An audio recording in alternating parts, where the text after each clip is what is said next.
The Toon BG Specular can be found in SASSE Library, Materials Background, and you can drag and drop it onto your object. The settings can be found in the Materials tab.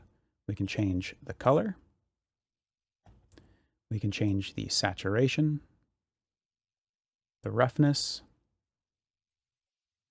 the surface amount, so that's the amount of the predefined textures inside the material affecting the surface of the mesh.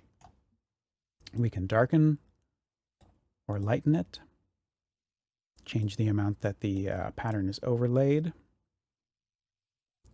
and we can change the scale of that pattern and its contrast.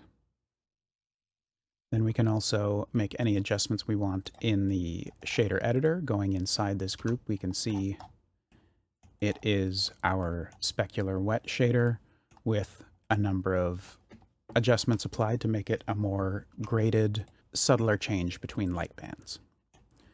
Like our others, it is sensitive to colored light, so we can turn off our green light, our blue light, and our red light.